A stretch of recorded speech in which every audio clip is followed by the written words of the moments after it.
Perhaps Patrick and Leda were simply in the line of cannon fire at the wrong time, in which case it would not be murder so much, would it? Manslaughter? My aunt wondered moodily. We regret to inform you that they've been manslaughtered. Sounds wrong, doesn't it? The butler was still studying the card. Odd, he said. The level of detail about the ship. Perhaps there are a number of pirate ships called Thistle Skull, and they needed to distinguish this one somehow. It's scandalous, said my aunt. It's rather as if they think you might want to run up an outfit for the ship on your sewing machine. A romper suit, say, and require its measurements. Ha! said my aunt. She and the butler smiled. Their smiles settled down. There was a long silence. I took a sip from my chocolate, and the sun poured through the French windows. It sparked against the silverware and lit up the white linen tablecloth. "Oh!" cried my aunt suddenly, making both the butler and me jump.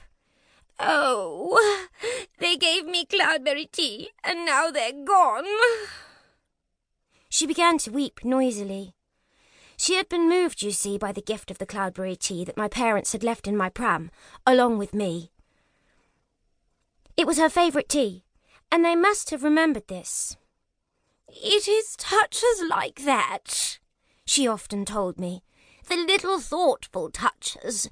Those are what distinguish the gracious from the rest." She used to tell me I should aim to be just as gracious as my parents, so for a while I carried about a little notebook and took down the favourite hot and cold beverages, fruits, sweets and ice cream flavours of everybody I encountered. That way, when I myself grew up and abandoned my only child in the lobby of somebody's building, I would be sure to add a sample of their preferred treat to the pram. At other times, my aunt told me that my parents' approach to life was as chaotic as a barnyard fire.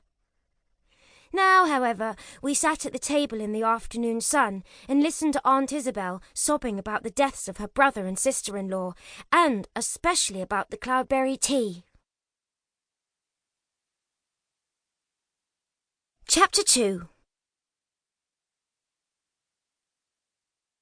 The next day my aunt telephoned the family's lawyers, who invited us to their office for the reading of the will.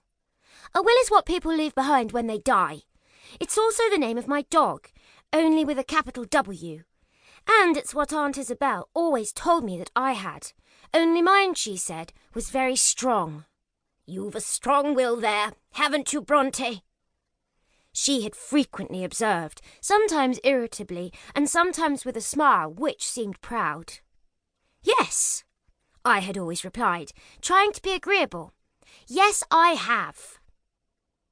Aunt Isabelle was surprised that my parents had a will. "Don't you think," she said to the butler, "that they were too chaotic for a will?" The butler agreed.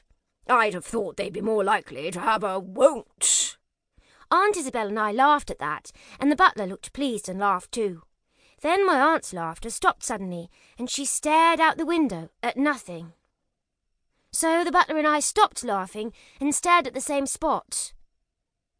I wore my white dress with the blue sash to the lawyer's offices, and was very excited because my aunt said that afterwards we would stop for an ice cream soda.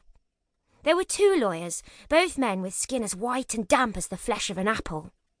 "You'll find the lawyers rather old," Aunt Isabelle had informed me earlier that morning, "even though they are not." I thought about that, but it made no sense. "They're old for their age is what I mean," she explained. "It's because they're lawyers. Now, if they'd chosen different careers, circus performers, say, swinging from the trapeze—" "Or zookeepers," the butler suggested, "frolicking with the friendlier of the lions." "Exactly. If they'd done that, they might be quite youngish for their ages. Do you see what I mean, Bronte?" "No," I had replied. But now I stared at the 2 men. They hunched in their chairs and their double-breasted suits, peering through their spectacles and chewing on nothing. And I saw what Aunt Isabelle meant. Their chairs were huge and soft, the kind that swivel and make squelching noises whenever you shift your behind. Aunt Isabelle and I had regular hard-back chairs that did not swivel at all and made no noise.